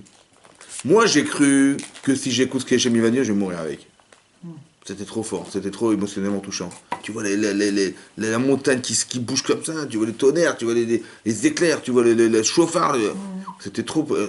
ils n'ont pas supporté, ils ont carrément couru 12 par saotes, ils ont couru une cinquantaine de kilomètres. Tellement ils ont eu peur. Mais dis à quoi sert cette peur? Mais c'était pas pour que tu te sauves, c'est pour que tu ressentes ce que représente Hachem pour toi. Encore une fois, que tu sentes l'émotion, que tu saches que la Torah, c'est pas simple. La Torah, il faut avoir de la Yirat Shamayim. On fait pas de cinéma. Mais pour ne pas faire du cinéma, il faut que tu aies peur de te tromper. Il faut que tu aies peur de faire croire. Tu aies peur de mentir. Tu comprends? Et tu aies peur de ne pas savoir. Et tu aies peur de... Oui, on fait Shabbat. Mais j'ai peur de me tromper, j'ai peur de faire j'ai peur de faire des avérotes. Autant que j'ai envie de prendre plaisir à faire Shabbat. Les deux. J'aime Shabbat, mais j'ai peur de transgresser Shabbat. Ça va? Et cette Yirat Shamayim, elle est fondamentale. Pourquoi? Parce que c'est elle qui va au départ nous structurer. Si tu n'as pas peur, si tu n'as pas peur de perdre, si tu n'as pas peur de... Tu vas faire des avérotes. Parce que qu'est-ce que tu as à perdre? Il faut que ton corps il ressente qu'il a peur. C'est ça le début. Mais après, il ne faut pas rester dans la peur. Il faut arriver à comprendre que la peur, la crainte, ça nous permet d'avoir des structures. Structurelles. Ça veut dire que à tes enfants, tu dis, ça, vous ne faites pas. Mais je ne vais pas vous répéter toute ma vie. Comme malheureusement, il y a beaucoup de parents qui disent à leurs enfants, il ne faut pas faire ça, et ne parle pas comme ça, et ne fréquente pas celui-là. Hein. Il n'y a que ne fais pas, c'est bon. Et il y a même des gens, des adultes, ils disent, mais la Torah c'est quoi? C'est que des interdits. C'est bon, ça va, on peut vivre, ça va, c'est tranquille. Ouais. En fait quoi? C'est quoi la plainte? La plainte, c'est dire, bon, j'ai compris que je peux rien faire. Mais qu'est-ce que je peux faire? Tu peux me dire ce que je peux faire? Tu as compris? Qu'est-ce que je peux faire? Tu me dis à chaque fois, fais pas ça, fais pas ça, fais pas ça, fais pas ça. D'accord, j'ai compris, j'ai compris ce que je peux pas faire. Mais qu'est-ce que je peux faire? Dis-moi ce que je peux. On devrait dire à nos enfants, c'est facile d'interdire. C'est facile de faire peur. Mais c'est compliqué d'épanouir. La limite dans laquelle tu peux vivre, c'est celle que je t'ai interdite. Dans cette limite. Moi, je t'ai juste dit, tu vois, t'es dans ton bateau, je t'ai fait gaffe, là, il y a un récif, là, il y a un trou, là, il y a un rocher, là, il y a des vagues, il y a du courant. Voilà, c'est ça que je t'ai dit. Mais je peux pas te répéter tout le temps, le courant, les rochers, les machins, la rive, c'est bon, ça va. Bah, non, dis-moi, voilà, je peux naviguer, mais par contre, fais gaffe à ça, fais gaffe à ça. Mais navigue, apprends, vis, existe. On devrait épanouir nos enfants dans le besoin d'exister et pas dans le besoin d'avoir tout le temps peur de se cogner contre un mur. Donc la Yirat Shamayim, c'est pas fait pour vivre dans la ira permanente. Tu dois être vigilant. Très important d'être vigilant. Mais il faut aussi arriver à t'épanouir dans ça. et pas de te tomber dans la déperdition mentale de toujours avoir peur toute ta vie. Quand on dit Réchit Rochma, Yirat Hashem. Le départ, c'est la crainte. Si t'as pas de crainte, ça démarre pas. Parce que si t'as pas peur, tu sauras pas, tu vas faire n'importe quoi, tu vas te tromper, tu dis ouais, cool, non. Il faut que tu aies peur. Il faut que tu aies peur des limites à ne pas franchir, c'est sûr. Mais après, il faut que tu construises des valeurs à l'intérieur qui vont te permettre de t'épanouir à l'intérieur des limites que tu t'es construites. La limite, c'est la peur. Il y a marqué assourd de faire ça, assourd de faire ça, assourd de faire ça. Ok, donc je sais où je peux pas. Maintenant, je dois savoir des limites où je peux vivre. On dit assourd de voler, assourd de mentir. Ben pourquoi parce que quand tu vas en vérité, tu repousses un problème à deux mains. Pas à une main. À deux mains, ouais. En disant, bah oui, ah mais c'est pas moi, c'est pas de ma faute. Bon, là, j'ai compris. Donc le type, il dit, mais moi, je me suis soulagé, au moins il a cru mon baratin. Donc je suis tranquille. Mais j'ai compris, mais ton problème, il est là. Hein. Tu vas pas mentir toute ta vie. Assourd de mentir, vous comprenez? Il vaut mieux dire la vérité et s'en débarrasser. Et quand on s'en débarrasse, on avance. Mais pas du tout, tu vas mentir toute ta vie. Et peur d'être bête de croire on peut mentir toute sa vie. Et peur de croire que tu t'en sors bien parce que tu as menti. Et peur de ça, c'est bon. Par contre, quand tu verras que tu dis, bah, mais je ne vais pas mentir quand même, ça sert à quoi de mentir. Et quand tu réfléchis que tu as plus à gagner de dire la vérité et de t'affronter à devant cette vérité en disant, j'ai fauté, et j'ai fait ça, et je reconnais que c'est comme ça, et que bon, bah, je me débarrasse de la saleté. Et après, je peux commencer à construire autre chose, dessus quelque chose. Mais pas, tu peux pas construire du bien sur du mal. Tu seras un type tordu. Tu dis, bah, je suis Réchamaïm, et puis dès qu'il y a un problème, le type il vole, il trique, il trafique. On peut pas construire. On peut pas construire sur du mensonge. Il faut d'abord se débarrasser de tout ce qui nous dérange. Et après, on peut construire des choses épanouissantes. Et là, tu te sens pas contredit. Parce qu'en vérité, tant que tu ne t'es pas débarrassé, tu vas être en permanence contradictoire. Et ton Yetzirara, il va s'enfronter, pourquoi? Parce qu'à la fois tu es bien et tu es mal. Et tu vas être frustré de voir que tu penses mal. Ou tu as des idées débiles, ou tu penses des saletés dans ta tête. Parce que c'est pas solutionné. Tu te débarrasses, et après tu construis. Ça va? Mais ça, au départ, c'est la ira Shamaïm. C'est ça le message. C'est ça le message. Ouais? Il faut que la Torah, elle soit agréable. C'est ça qui est marqué ici, que quand Hachem il a parlé à Moshe Rabbeinu, il lui a dit, avant de dire les 10 commandements, il a dit, il y a marqué Kotomar, ainsi tu diras, les Bet Yaakov. Bet Yaakov, la maison de Yaakov, c'est les femmes. Vataged, les Bnei Israël. Et tu raconteras aux Bnei Israël. Et Rachid dit, Tomar, Amira, dire, c'est souple. Taged, tu raconteras, c'est guidim. C'est quoi des guidim? Des tendons, des nerfs. Ouais, des nerfs. C'est dur. Les choses souples, tu diras aux femmes, et les choses dures, tu diras aux hommes. C'est-à-dire les punitions, il faut faire des diukim, des détails, des déductions dans la Torah, c'est dur intellectuellement. Ça, c'est les hommes. Et les femmes, tu diras de façon à ce que ce soit agréable, chaud, tout ça. Maintenant, est-ce que la Torah a été donnée pour les femmes au départ? Non, après il a dit tu raconteras aux femmes. Et Rachid dit comme ça, écoutez bien. Il dit tu diras Kalashonazé, comme ce langage, Vekassederazé, comme cet ordre. Il faut faire très attention de tenir compte de l'ordre. Il faut que ça soit agréable. Et après tu diras, malgré tout, fais gaffe. Mais pas fais gaffe, et tu verras que c'est dur, et c'est compliqué, et après tu verras, tu vas tirer du plaisir. Non, ça marche pas.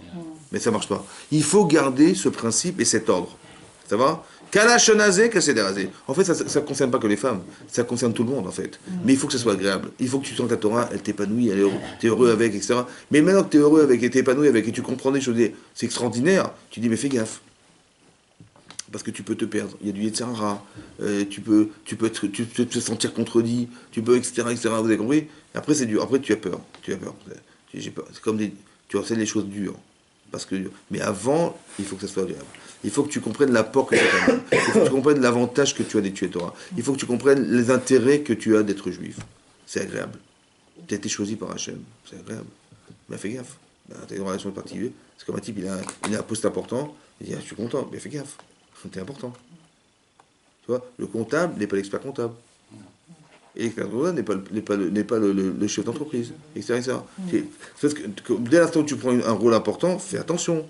Parce que la chute, elle est grande. Fais attention, c'est une mais sache que là où tu te positionnes, tu as une chance fantastique. Dans cet ordre-là, on enseigne la Torah de façon que ce soit agréable. Vous avez compris? C'est-à-dire, je sais que j'ai reçu quelque chose. Je sais que c'est fantastique que je vais recevoir la Torah. Faut pas le vivre dans le contraire. Il a dit, mais non, non, mais écoutez, on a eu tellement peur, maintenant toi tu vas parler directement à Hachem, et nous on écoutera de toi, on écoutera de toi. Il dit, mais vous n'avez pas compris. Il faut pas écouter de moi, il faut écouter d'Hachem. Vous savez ce que ça engendre, ça? On dit dans nous, on est incapable d'écouter Hachem. Toi, tu parleras, tu nous diras ce que dit Hachem, mais ne demande pas de nous parler, c'est pas possible, on va mourir. Donc ils ont demandé, est-ce que c'est l'exclusivité, c'est lui qui l'a, et nous on écoutera de lui. Donc on est dépendant de un. C'est ça qu'ils ont dit. Oui ou non? Moshe Rabbeinu il va monter sur Mont Sinaï. Il va redescendre. Mais il va tarder. Bon, il va tarder. Combien d'heures? Il est monté pendant 40 jours. Il a dit dans 40 jours, je redescends avec l'étape de la loi. Ça va? Bon, ça fait 1 heure qu'on attend. Il est toujours pas là. Bon, il va pas tarder. Hein. Mais c'est bon, déjà 1 heure. Bon, ça fait 2 heures. Ça fait 2 heures. 2 heures qu'il n'est pas là. Bon, 2 heures, ça commence à être long. 3 heures. Voilà. 3 heures. T'as commencé à... Moshe Rabbeinu, pourquoi il ne descendrait pas? Et puis il n'est pas tombé de manne sur le Mont Sinaï. Et puis il n'y avait aucune raison qu'il ne descende pas. Et puis il nous a promis qu'il descendrait au bout de 40. Ça fait 3 heures. Ça fait 4 heures. 4 heures qu'il n'est pas là. Qu'est-ce qu'on pense? 5 heures. Hein? Il a abandonné. Il était puni. Bah, il a échoué. 6 heures. Il a échoué. Il est mort. 6 heures, il est mort. Ils ont vu le linceul qui était flottant. Donc ils ont dit qu'il est mort. Et qu'est-ce qu'ils ont fait? Ben, ils ont dit on va remplacer Moshe Rabbeinu. Donc ils ont fait un veau en or qui va remplacer Moshe Rabbeinu. Dorénavant, ben, on ne peut pas compter sur un homme, il meurt. Donc on va fabriquer un veau en or qui va remplacer le contact direct qu'on a entre Hachem et nous. Puisque nous on ne peut pas parler, nous, on ne peut pas. Parce qu'on va mourir. Vous comprenez ou pas? À cause de ça, on a fait le veau d'or. Le veau d'or, on n'a jamais su pourquoi le veau d'or. Hein? C'est quoi? Pourquoi le veau d'or? Alors le veau d'or, c'est comme ça. Il est marqué dans le Midrash Rabbah. Oui. Que Yecheskel ben Bouzi, qui était un Kohen, un Navi, un prophète, il a vu, là-bas c'est marqué au début de Yecheskel, il a vu le Kisei Akavod, le trône céleste. Le trône céleste. C'est-à-dire, le trône céleste, c'est les éléments qui sont composants de la création du monde. Il y avait la tête de Yaakov Avinu, de l'homme, il y avait la tête du taureau, il y avait la tête du lion et la tête de l'aigle. Ça veut dire qu'il y avait le roi des êtres humains, c'est l'homme. Il y avait le roi des animaux domestiques, qui est le taureau. Le roi des animaux sauvages, qui est le lion. Et le roi des volatiles, qui est l'aigle. Et tout ça, ça reposait al regel echad, sur un seul pied, le pied du veau, du aigel. Le support à tout ça, c'est quoi? C'est quoi? Aigel. Il dit, bon, si ça c'est le support, alors on va faire un aigel. Ils ont bien fait ou pas? Ben, c'est ce qu'ils ont cru.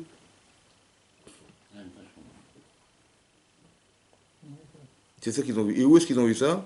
Ils ont vu ça quand ils ont traversé la mer Rouge. Ils ont vu ça. Ils ont eu une névoie extraordinaire.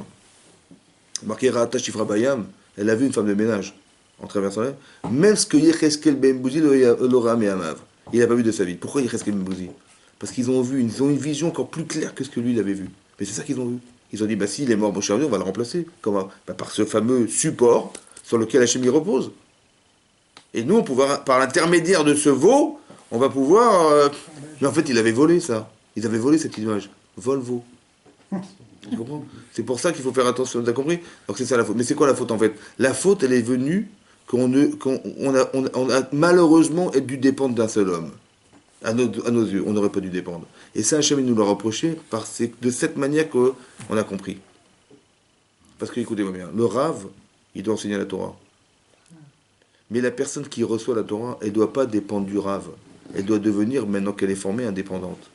Le but de l'étude de la Torah, c'est pas de rendre dépendants les gens du Rav. C'est que le Rav, il permet aux gens d'être indépendants. C'est l'inverse. Parce que le Rav, il disparaît un jour. Et qu'est-ce qu'on fait alors? Il n'est plus là.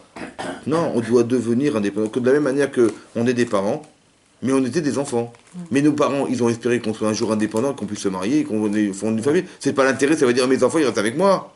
Non, l'intérêt, c'est pas de dépendre, c'est d'être indépendant. C'est-à-dire qu'on est construit pour être indépendant. On ne peut pas dire, non, toi, on va écouter de toi, tu écouteras d'Hachem. J'ai peur qu'on meure. Non! Hachem, il voulait pas il a juste fait ça pour vous aider à Yirat Shamayim. On a tellement tremblé, on l'a traduit nous. Encore une fois, on a entendu ce qui s'est passé et on l'a traduit comme c'est qu'on devait avoir peur. Mais cette peur, elle nous tue. Mais non, on voulait juste que tu aies peur. Que tu aies peur de transgresser la volonté d'Hachem. C'est tout ce qu'on a fait. On a fait tout ce bruit pour. Mais ce bruit, c'est quoi en fait? C'est le langage que ton corps il comprend. Pas que ta tête, elle dit on va mourir. Non, mais ton corps, il a eu peur. C'était ça. Il fallait que ton corps ressente la Yirat Shamayim. Et tout le monde a eu peur de ça. Et c'est cette peur que Amalek, il a voulu détruire. Vélo Yari Elohim, il ne craignait pas Dieu. Ça veut dire quoi? Ça veut dire qu'il a dit, mais tout ça c'est bidon, il n'y a pas de bon Dieu derrière. Tout ça c'est du hasard, c'est du hasard. Ils ont eu de la chance. La mer est ouverte, tu as vu, il y a eu du vent. Il y a eu du vent. Les animaux, ils ont eu de la chance, les animaux. Que tout est mazal. Vous savez, c'est chanceux. On a eu de la chance. Mais pas que c'était Hachem. On a eu de la chance, Hachem. Tu comprends? Il dit non, nous on dit, mais non, c'est Hachem. C'est improbable, c'est Hachem. Il dit non, mais non, improbable. Le loto, t'as tiré au loto, t'as gagné. C'est mazal. Marqué dans le ciel, c'est marqué, t'as gagné l'auto, marqué. C'est ça la guerre. Et ça, c'était pour casser la Yirat Shamayim. Pour dire, les gens, ils ont eu peur d'Hachem, et c'est ça. Nous, on doit continuer à avoir peur, mais comprendre la peur positive. Pas de dire, non, non, on a eu tellement peur, non, non, mais au mieux, on écoutera de toi, et... Parce qu'en fait, ce qui va se passer, c'est qu'on va avoir peur, mais cette peur, elle nous enferme, elle nous limite. On veut pas de cette peur-là, nous. On veut une peur qui nous construise. Comme j'ai peur d'oublier, j'ai peur de perdre. J'ai peur de rater l'occasion. J'ai peur de vous avez compris? J'ai peur et c'est cette, elle est positive cette peur-là. J'ai peur d'oublier. Oui, je vais réviser. Et je vais me rappeler. Elle n'est pas dire, ah, j'ai peur, je tremble, je ne suis pas traumatisé. Là, on est tombé dans le traumatisme. C'est ça qu'on ne voulait pas. Il a dit, mais il n'a pas fait ça pour ça, Hachem. Il a fait pour que vous ayez la Yirat Shamayim. Vous craignez sa parole, vous le craignez lui-même. Vous avez peur parce que, comme on craint ses parents, Ish imo ve'aviv tiraou. La Torah dit que tu craindras, un homme il craindra sa mère et son père. Mais cette peur, c'est quoi la peur? C'est pas la peur de ses parents. Si ta mère elle a 90 ans, t'as pas peur d'elle. Par contre, t'as peur de la décevoir. Ah ouais, t'as peur de décevoir. T'as peur de manager vis-à-vis d'elle. De ne pas la respecter, t'as peur de ne pas la respecter. C'est de cette peur dont on parle. On parle pas de la peur de la punition. La peur des finances, c'est nécessaire, obligatoire. Mais après, il faut dépasser. Ça reste quand même que j'ai peur d'être puni. Mais la véritable peur, c'est la peur de décevoir Hachem. Comme j'ai peur de décevoir mes parents, je fais attention parce qu'ils m'ont tellement donné que je veux les rendre fiers de moi. Vous avez compris? Et aussi parce que je les aime. C'est un peu pareil. Vous avez compris? C'est ça qu'ils ont vu, c'est ça qu'ils ont entendu. Ils ont vu des colottes. Et Rachid dit qu'ils ont vu ce qui s'entend. Vous avez compris ça? Ils ont vu ce qui s'entend. En fait, il faut apprendre à voir ce qui s'entend. Écoutez-moi bien. Quand Yitro, il a dit, mais pourquoi tu es assis? Il faut que tu arrives à voir, non pas ce que je te dis, mais ce que tu entends derrière. Ce qui ne se voit pas. Il a dit, mais ça ne se fait pas ce que tu fais. Il faut être capable d'entendre ça. C'est comme je vois la mer s'ouvrir, je dis, je tremble à l'idée de voir une mer s'ouvrir. Non. Il faut que tu arrives à voir ce qui s'entend. Qu'est-ce qui s'entend? C'est qu'Hachem, il avait dit, je suis maître du monde. C'est ça que tu dois entendre. Qu'il est le maître de tous les océans. Et que tous les océans, elles recouvrent toute la terre. Et c'est ça qu'il a voulu dire. Il faut que tu arrives à entendre ce qu'il a voulu dire. C'est ça, voir des sons. Vous avez compris? C'est ça qu'ils ont vu. C'est très important que vous compreniez. Voilà. Il ne faut pas rester figé par l'image. Il faut voir et comprendre, mais qu'est-ce qui m'est arrivé et à quoi ça vient répondre chez moi. C'est ça la Yirat Shamayim, vous avez compris? C'est ça qu'il faut apprendre. Il ne faut pas s'enfermer dans une image, mais d'arriver à voir qu'est-ce qu'il a voulu dire, qui ne va pas se voir, ce qui ne va pas s'entendre. Mais c'est toi tu vas réussir à voir ce qui s'entend. Qu'est-ce qu'il a voulu dire Hachem à travers ce que tu vis? Ils ont vu les sons. Ils ont vu ce qu'il a voulu dire Hachem, en fait. Vous avez compris ça? Il a dit, Shema Mekoli, n'écoute pas ce que je te dis, il dit trop à son genre. Écoute ce que j'ai voulu te dire. C'est exactement comme Hachem, il va dire à Abraham, Shmar Bekola, écoute la voix de ta femme. N'écoute pas ce qu'elle t'a dit, parce que c'est ce qu'elle t'a dit, tu as cru qu'elle voulait chasser Agar par, je sais pas, pour des raisons qui te dérangent. N'écoute pas ce qu'elle t'a dit. Écoute ce qu'elle a voulu te dire. Elle a voulu te dire qu'elle a eu peur pour Yitzhak. Parce que manifestement, Ishmaël tourne mal, et elle a eu peur de ça. C'est ça qu'elle a voulu te dire. Donc n'écoute pas les mots. Écoute ce que ça veut dire. Qu'est-ce qu'elle a voulu dire derrière ces mots. Tu l'as traduit comme chasse Agar. Chasse Agar, ça veut dire débarrasse d'elle. J'ai pas envie, c'est ma femme, et mon fils Ishmaël, pourquoi je vais m'en débarrasser? N'écoute pas ce qu'elle t'a dit. Elle n'est pas folle, ta femme. Elle a juste voulu te dire autre chose. Ah, j'ai pas compris alors. Dis-moi, qu'est-ce que tu voulais? Tu vas voir ce qui s'entend. Vous avez compris ce que je veux dire? Tu vas voir. Tu dois voir ce qui s'entend. Et ce qui s'entend, bah, ce qui est impossible, bah oui, bah, c'est ce que tu devrais entendre dans ce que tu as vu. Tu devrais entendre qu'elle a eu peur. Ah, j'ai pas vu. Tu devrais entendre qu'il t'a dit, mais ça se fait pas que tu es assis, ils sont debout. Tu devrais entendre ça. Tu devrais entendre ce qui ne se. Tu devrais voir ce qui s'entend. Voilà. C'est ça de voir des sons. Vous avez compris? Voilà. Et c'est ça la chorma. C'est ça le da'at Torah. L'esprit de la Torah, c'est pas de savoir ce qui est marqué. C'est qu'est-ce que ça veut dire. Le col de la Torah, c'est la voix de ce que veut dire les mots. Voilà. Tu vois, les commentaires de Rachid t'expliquent. Il y a plusieurs explications. Il y a plusieurs dimensions de l'écoute. Parce que tu peux écouter le pshat, le sens littéral. Il y a le drash, le sod, le rébez, tout ça. C'est des façons de voir autrement le texte. Ne t'enferme pas dans le texte. Laisse-le te dire quelque chose. Quand tu lis Rashi, laisse-le te dire ce qu'il pense. Et après, tu réfléchis. Tu écoutes, tu as compris, tu as entendu, alors réfléchis. Assimiler. Eh oui, mais il faut écouter. T'as compris? Oui, j'ai compris ce qu'il a dit. Un enfant, il va te dire ce qui a marqué. Mais toi, tu n'es pas là pour savoir ce qui a marqué, tu veux savoir ce que ça voulait dire. À quoi ça vient répondre. Le génie de Rashi, c'est pas ce qu'il a marqué, c'est à quoi c'est venu répondre. Quand tu te dis le chasse, bon, bah le chasse c'est énorme. C'est énorme. Et tu te rends compte les calculs qu'il faut faire pour dire un truc juste dans Baba Kama d'Afkouf Aleph, et qui contredit pas, je sais pas quoi là-bas, Yevamot d'Af Yudbet. Comment tu vas faire? Mais il faut que tout chasse bien. D'accord? Pour pas que ça se contredise. Donc tu imagines, mais Rachid, quand il t'a dit un mot là-bas, il t'a dit, mais Rachid avait 50 questions à droite à gauche, hein, il a dit, bah, pour résoudre tout ça, il faut dire comme ça. Dans ce qu'il a dit. Bah, tu as compris ce qu'il a dit, il a dit ça. Mais non, il faut que tu comprennes à quoi ça vient répondre. C'est ça, Rachid. C'est un génie, Rachid. À quoi ça vient répondre? Bah, ça vient répondre. Et quand tu fais Tosfot, tu dis, ah, il y avait un, il y a un quelqu'un, et tu comprends, ah, Rachid a dit, ah ouais, d'accord, il a dit ça à cause de ça, ah ouais, d'accord, j'ai compris.